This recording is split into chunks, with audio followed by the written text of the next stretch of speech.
మనం రీసెంట్‌గా చూసాం కదండీ! చాట్ల వాసు గారి మృతి ఇక్కడ స్థానికంగా కూడా ఎంతో కలకలం అయితే రేపింది. అయితే మనం చూసుకున్నట్లయితే కావలి మండలం సర్వాయిపాలెం పంచాయతీలోని తాగేటివారి పాలెంకి చెందిన చాట్ల వాసు గారి మృతి అయితే ఇక్కడున్న వాళ్ళందరినీ కూడా కలిచివేసిందనమాట.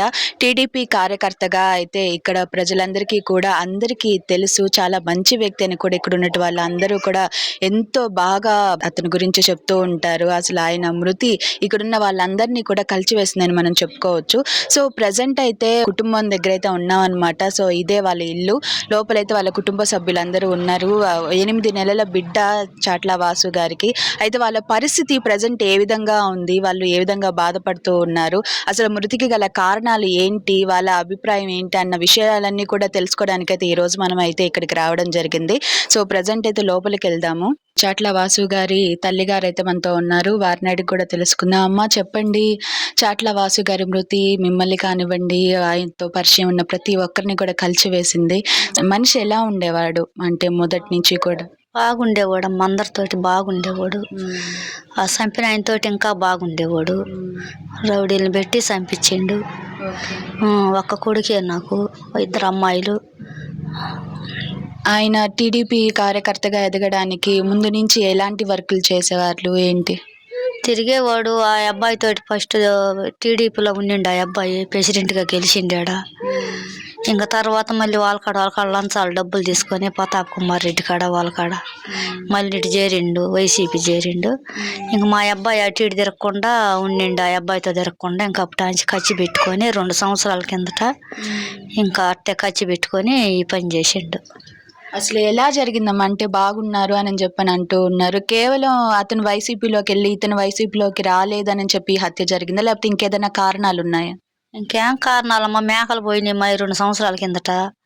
మరి ఆ అబ్బాయే తీపిచ్చి ఇప్పుడు ఎట చంపించిండు. ఆ అబ్బాయే తీసుకొని అడిగిండు మా అబ్బాయి, బాబాయ్ అందరికి సహాయం చేస్తుంటివే, మాకు ఒక మాట కూడా మాట్లాడలేదని. ఆ రోజు ఏరే వాళ్ళు ఇద్దరిని తీసుకొచ్చి మా అబ్బాయిని కొట్టించిండు. ఆ కోపం మీద పోలీస్ స్టేషన్లో పెట్టిండు ఆ అబ్బాయిని. ఈ 2 సంవత్సరాల కిందట ఇంకా ఆ అబ్బాయితో తిరగటం లేదు. ఇంకా ఖర్చు పెట్టుకొని టార్చర్ పెట్టి బాగా అది చేస్తా ఇది చేస్తా చంపేస్తా నిన్ను అని అంటనే ఇంక మనుషుల్ని పెట్టి ఆమెను చంపించిండు. మీరు అనుకున్నారమ్మా ఎప్పుడైనా ఇలా జరుగుతుంది అని చెప్పి? మేము అనుకోలేదమ్మా ఇట్లా జరుగుద్దని. మా అబ్బాయి బాగుంటాడు, మనిషి బాగా హైట్ ఉంటాడు. మా అబ్బాయి ఎదురుగా అయితే ఆ అబ్బాయి సాలలేడు. అందుకని మనుషులు పెట్టి ఆమెను కొట్టించిండు. మీకు ఎలా తెలిసిందమ్మా ఇలా జరిగింది అని చెప్పి? ఎప్పుడు తెలిసింది? ఎలా తెలిసింది? మా అబ్బాయిని తీసుకుపోయిన అబ్బాయే మాకు ఫోన్ చేసి చెప్పిండు, మీ అబ్బాయిని ఎవరో కొట్టి పడేసి ఉండరాడా, తొందరగా రండి అని చెప్పి నాకు ఫోన్ చేసిండు. మా అబ్బాయి అన్నం తిని అబ్బాయిని తీసుకుపోయినాక ఇంకా పోయిన ఒక గంట కల్లా మళ్ళీ ఫోన్ చేసిండు ఆ అబ్బాయి, మీ అబ్బాయిని ఆడ పడేసి ఉండరని. ఆసుపత్రికి పోయినాక నాకు తెలీదు, మేము అడిగితే నాకు తెలీదు అని చెప్పిండు. ఇంకా సీఏ సార్ వచ్చి నేను కనుక్కుంటాలేమ్మా అవన్నీ, నువ్వేం భయపడగాకు, ముందు అబ్బాయిని మటుకు బాగు చేసుకునేటట్టుగానే ఉండని అని చెప్పిండు సీఏ సారు. ఇంకా ఎమ్మెల్యే వాళ్ళందరూ మాట్లాడి సహాయం చేసి ఈ ఘటన జరిగిన తర్వాత సార్ వచ్చి మిమ్మల్ని పలకరించడం, 5 లక్షల రూపాయలు చెక్ ఇవ్వడం అంటే ఎలా అనిపిస్తుంది మీకు?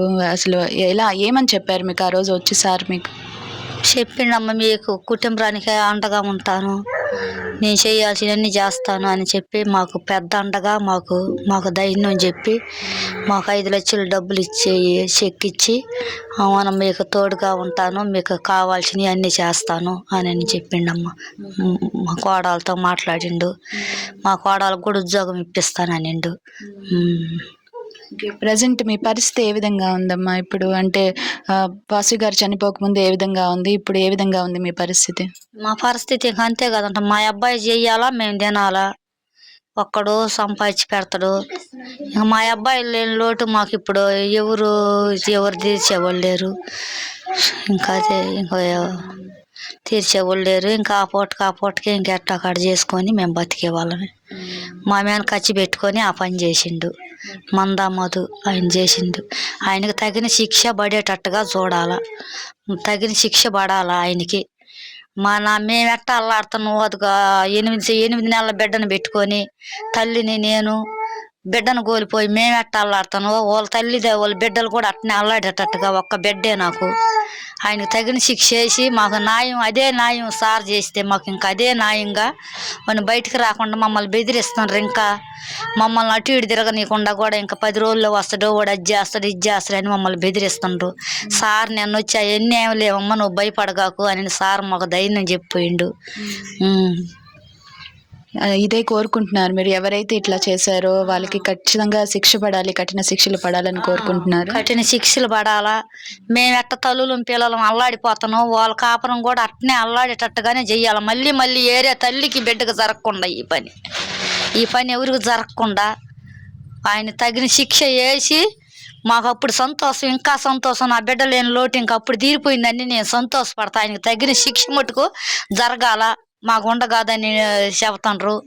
మాకు తగిన శిక్ష పడేటట్టుగా సార్ని మేము నిన్న కూడా అడిగినాము, నువ్వేం భయపడగాకమ్మా మేము అన్నీ చేస్తాము, నీకు తోడుగానే ఉంటాం అని చెప్పి సార్ మాకు మా ధైర్యం చెప్పి మాకు అండగా అన్ని ఏర్పాట్లు చేస్తానని చెప్పిండు.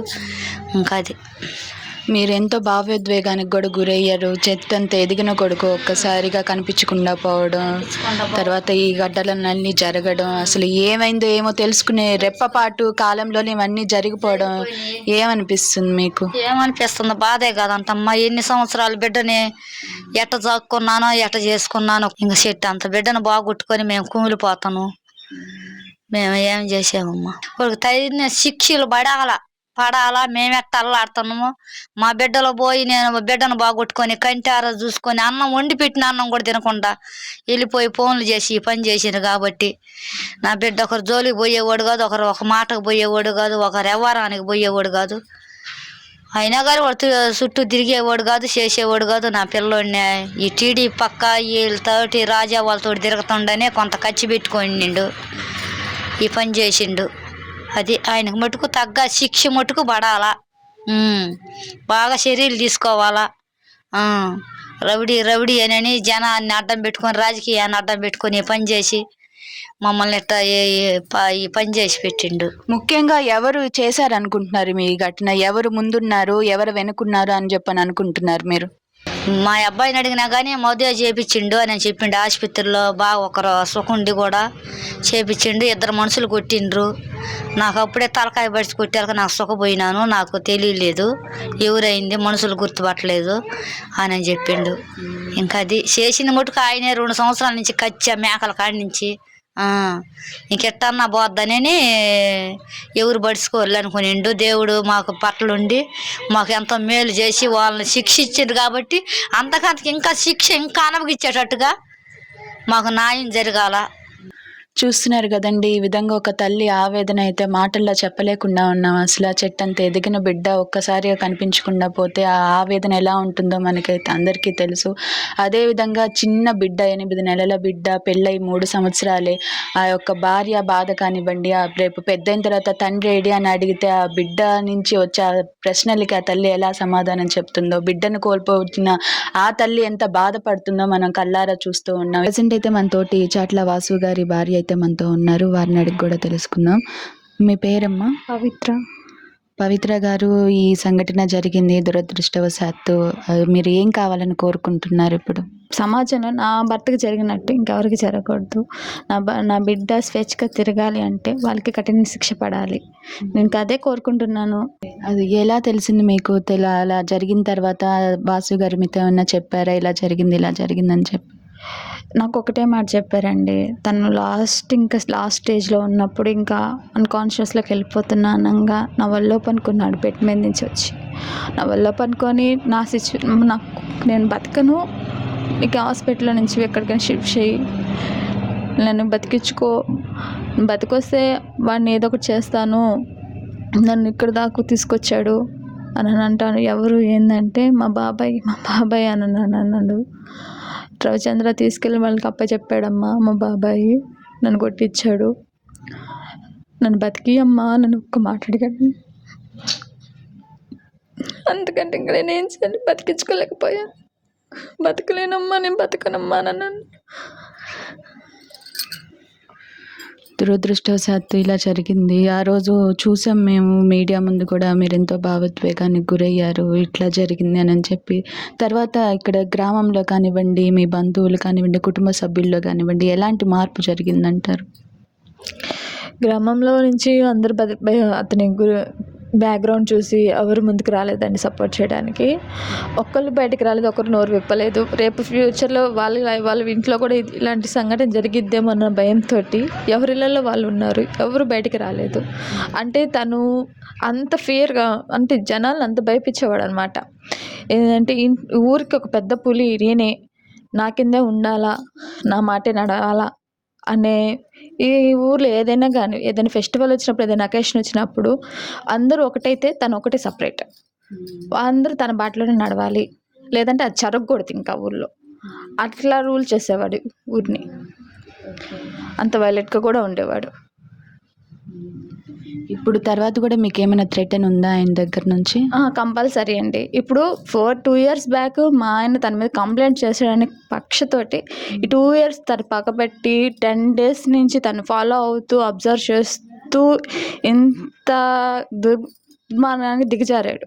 రేపు ఫ్యూచర్లో నేను ఇప్పుడు నా భర్త కోసం ఫైట్ చేస్తున్నా, నాకు న్యాయం జరగాలి అని.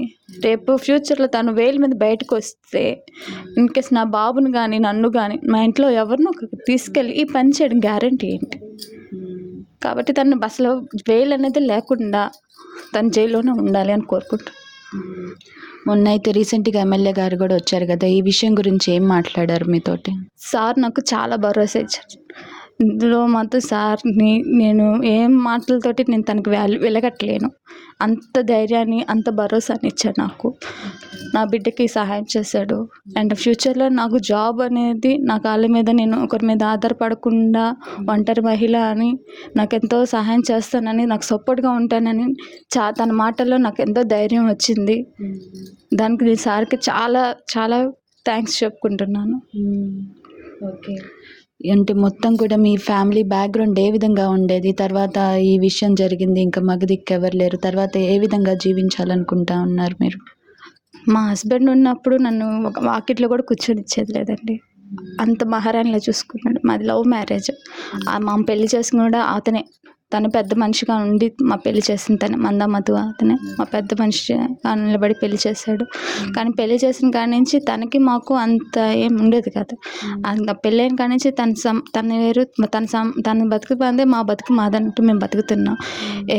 ఎప్పుడు డైలీ హార్డ్ వర్క్ చేస్తూనే ఉండేవాడు. మార్నింగ్ డ్యూటీకి వెళ్తే నెక్స్ట్ డే నైట్ గట్ట దిగేవాడు, డ్రైవర్గా వెళ్ళేవాడు.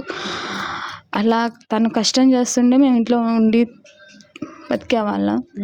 ఇంకా అసలు మాకు సపోర్టే, మాకు బ్యాక్ బోనే లేకుండా చేసేసారు. తను మాకు ఇంటికి మాకు బ్యాక్ బోన్గా ఉండేవాడు. ఇప్పుడు అసలు అతనే లేకుండా ఉండే. ఇప్పుడు 10 పావులకు కూడా అందరిని అడుక్కు తినాల్సి వస్తుంది. ఇప్పుడు ఇంట్లో మా పేరెంట్స్ మీద పూర్తిగా డిపెండ్ కాలేను. ఇప్పుడు వాళ్ళని అడిగినా కానీ నీ ఇష్టం వచ్చినట్టు చేసుకున్నావు, నువ్వే అనుభవించు అనే మాటలు కూడా ఇవ్వాలి. కాబట్టి సాడ్ సిచ్యువేషన్లో ఉన్నాం. ఇంకా 2 రోజులు 3 రోజులు అయిపోద్ది. తర్వాత వాళ్ళు నార్మల్ అయిపోతారు. పోయి అంటే ఏమన్నా అడగాలన్నా కానీ మొహం చల్లదు. అంత దుస్థితికి దిగజార్చేశారు. వెనక ముందు కూడా ఎవరు లేరు మాకు. ఏం అడగాలో కూడా అర్థం కావడం లేదు. చూస్తుంటే చిన్న వయసు. ఎంతమ్మా మీ వయసు? 23 years. చిన్నపిల్ల ఈ ప్రపంచంలో ఎలా బతకగలదో ఏందో నాకేం అర్థం కావట్లేదు. కానీ మేము కానివ్వండి, ఎమ్మెల్యే సార్ కానివ్వండి, మేమందరం ఒకటే ధైర్యం ఇస్తాం. ఈ ప్రపంచంలో ముందుకు సాగాలి అంటే ధైర్యంగానే వెళ్ళాల్సి ఉంటుంది. మీరు ధైర్యంగా ఫైట్ చేసి మీకు జరిగిన అన్యాయానికి న్యాయం జరిగే వరకు సార్ కూడా ఉంటానని చెప్పన్నారు. అదేవిధంగా మేమందరం కూడా మీకు అండగా ఉంటాము. ఈ జరిగిన సిచ్యువేషన్కి ఎవరు కారకులు అనేది మీరు గట్టిగా నమ్ముతున్నారు? తను మందమధు అతనికి చాలా బ్యాక్గ్రౌండ్ ఉంది. ఒక పక్క రౌడీజం బ్యాక్గ్రౌండ్ ఉంది, ఇటు పక్క రాజకీయం బ్యాక్గ్రౌండ్ ఉంది. కానీ వాళ్ళు ఉన్నారు నా వెనక అనే ధీమాతోటి ఇవన్నీ చేస్తున్నాడని నమ్ముతున్నా. నెక్స్ట్ మీరు ఏం కావాలని కోరుకుంటున్నారు? నేను ఒకటే మాట అండి, తనకు వేలు అనేది లేకుండా నాన్ వేలు మీదే ఉండాలి, జైల్లోనే ఉండాలి. తనకు ఏదైనా కానీ కఠిన శిక్ష పడాలి. నా భర్త లాస్ట్ సిచ్యువేషన్లో ఆకలి దప్పికల కోసం మంచినీళ్ళు ఇవ్వండి అని సిస్టర్ని ఎంత రిక్వెస్ట్ చేస్తుంటాడో. నాకు దప్పికేస్తుంది, మంచినీళ్ళు ఇవ్వండి, మంచినీళ్ళు ఇవ్వండి. ఎంతలా అల్లాడుంటాడో, ప్రాణాల కోసం కొట్టకలాడాడండి. చిన్న పాప నా బిడ్డ తండ్రి అనేది లేకుండా చేశాడు. నాన్నంటే ఎవరిని తీసుకొచ్చి చూపించాలి నేను నా బిడ్డకి. వెంటిలేషన్ మీద బయటకు వచ్చేదానికి ఎంతలా ఫైట్ చేశాడంటే ప్రాణాల కోసం నా కళ్ళతో చూశాడు. కొన్ని ఊపిరితోటి బతకాలా, నేను బతకాలని చాలా ఫైట్ చేశాడు. నా భర్త అయితే ఎంత నరకం అనుభవించుంటాడో తనకి కూడా అంతే శిక్ష పడేలా. నా భర్త లాస్ట్ స్టేజ్లో ఎంత నరకం చూస్తుంటాడో దానికి మించిన బాధ. నేను ఎందుకు పని చేశానా అని తల బాదుకుంటూ చావాలని కోరుకుంటున్నాను. ఇంకంతకు మించి నేనేం కోరుకోవట్లేదు. సారు 5 lakhs చెక్ ఇచ్చారు. దానికి నేను ఎంతో రుణపడి ఉన్నాను సార్కి. అంతేకాక నా బిడ్డని ఆయన బతుకున్నప్పుడు ఎస్ఐ కావాలని ఆయనకు ఆశలు ఉన్నాయి. ఫ్యామిలీ సిచ్యువేషన్ వల్ల తన చదువు మధ్యలో నాగిపోవాల్సి వచ్చింది. కానీ నా బిడ్డని కలెక్టర్ చేయాలా, ఎస్ఐ చేయాలా అని ఎన్నో కలలు కన్నాడు. నా బిడ్డ చదువులకు ఎవరైనా సాయం చేస్తే చాలు. ఇంకా నా ఆర్థిక పరిస్థితి అందరికి తెలిసిందే. సారు జాబ్ ఇప్పిస్తానన్నారు. దానికి నేను చాలా థ్యాంక్స్ చెప్పుకుంటున్నాను. సార్ని ఒకటే అడుగుతున్నాను, ఇలాంటి వాళ్ళు భూమి మీద స్వేచ్ఛగా తిరగకూడదు. ఇలాంటి వాళ్ళు స్వేచ్ఛగా తిరిగితే మాలాంటి అన్యాయం అయిపోతారు. పేద ప్రజలు అనే వాళ్ళు, అమాయక ప్రజలు అన్యాయం అయిపోతూ ఉంటారు. చూస్తున్నారు కదండి, అసలు మాటలు అయితే రావడం లేదనమాట. చిన్న అమ్మాయి రీసెంట్గానే మ్యారేజ్ అయింది. అందులో లవ్ మ్యారేజ్, ఫైట్ చేసి పెళ్లి చేసుకున్నాము మేము. ఈరోజు అతను ఇలా అయిపోవడం వల్ల మా ఫ్యామిలీ నుంచి కూడా ఏ సపోర్టు ఉండదు. అది కాక సార్ అయితే వచ్చారు, 5 lakhs చెక్ ఇచ్చారు, చాలా భరోసా చెప్పారు. మీకు ఎలాంటి భయాలు వద్దమ్మా అని చెప్పారు. అంతవరకు మాకు సంతోషం అని చెప్తూ ఉన్నారు. ఇంకా మనం చూసుకున్నట్లయితే ఇలాంటి ఘటనలు మళ్ళీ కూడా పునరావృతం కాకుండా నేను ఖచ్చితంగా చర్యలు తీసుకుంటానని చెప్పి ఆయనైతే కావలి ఎమ్మెల్యే కావ్య కృష్ణారెడ్డి సార్ అయితే చెప్పడం జరిగింది. ప్రెస్ మీట్లో కూడా ఒకే మాట చెప్పడం జరిగింది సారు, నా కార్యకర్తల జోలికి ఎవ్వరూ పోవద్దు, మీకు దమ్ముంటే నాతో పెట్టుకోండి, నన్ను చంపండి కానీ నా కార్యకర్తల జోలికి ఎవ్వరూ కూడా వెళ్ళొద్దు, వాళ్ళని ఏమీ చెయ్యొద్దు అని చెప్పి ఎంతో భావోద్వేగంతో చెప్పిన సందర్భాలు కూడా మనం చూసాము, విన్నాము. ఇలాంటి నాయకుడు ఎక్కడ ఉండరని కూడా అక్కడ చుట్టూరున్న ప్రజలందరూ కూడా ప్రశంసించిన విధానం మనం చూసాము. అందులో ఎంత బాధాకరం అంటే చిన్న బిడ్డ, 8 నెలల బిడ్డ, ఆ బిడ్డకి తండ్రి లేకుండా చేశారు దుర్మార్గులు. వాళ్ళెవరు ఏంటి అనేది ఇప్పుడు వాళ్ళందరూ కూడా చెప్పారు. వాళ్ళైతే ఒకటే కోరుకుంటూ ఉన్నారు, ఏంటి అంటే ఇప్పుడు ఒక విషయం జరిగింది, అది అయిపోయింది, తర్వాత శిక్ష పడుతుందా పడదో తెలియదు అని చెప్పి పక్కన పెట్టేస్తే బెయిల్ మీద వస్తే మమ్మల్ని ఏమైనా చేస్తారా అని చెప్పనైతే ఈ ఫ్యామిలీ అయితే భయపడుతూ ఉంది. ఈ భయాన్ని కూడా తీసేయాలి అని చెప్పనైతే మనం కోరుకుందాము. వాళ్ళు బెయిల్ మీద బయటికి రాకుండా ఉండాలని అయితే కోరుకుంటూ ఉన్నారు. కెమెరామ్యాన్ వినోద్ తోటి కామాక్షి, తాగేటి వారి పాలెం దగ్గర నుంచి. ముఖ్య గమనిక, మా హాస్పిటల్ నందు డాక్టర్ ఎన్టీఆర్ వైద్య సేవ అందించబడెను. పేదలందరికీ ఆధునిక వైద్యం చేయబడెను. Malinidevi multi speciality hospital, Christian Peta, 5వ line, Kavali. Doctor Gottipati Malinidevi MBBS, MS, OBGY, కాన్పులు మరియు గర్భకోశ వ్యాధి నిపుణులు. మాలినీదేవి మల్టీ స్పెషాలిటీ హాస్పిటల్ నందు అందించు వైద్య సేవలు: సాధారణ కాన్పులు, సిజేరియన్లు, లాప్రోస్కోపిక్ ద్వారా గర్భసంచికి సంబంధించిన ఆపరేషన్లు, ట్యూబెక్టమీ, పిల్లలు లేకుండా operation, high risk pregnancy, ectopic pregnancy మరియు గర్భసంచి నీటి బుడగలు, గర్భసంచి జారిన ఆపరేషన్లు, రొమ్ముగడ్డలకు చికిత్స, నెలసరి ఇబ్బందులకు చికిత్స, మెనోపాజ్ సమస్యలకు చికిత్స చేయబడును. స్త్రీలకు సంబంధించిన అన్ని సమస్యలకు చికిత్స చేయబడును. Doctor Battina Narendra Babu MBBS, MS, general and laparoscopic surgeon. Laparoscopic ద్వారా అపెండిసెక్టమీ, 24 గంటల కడుపు నొప్పికి చికిత్స, హెర్నియా మరియు పిత్తాశయంలో రాళ్లు తీయబడెను.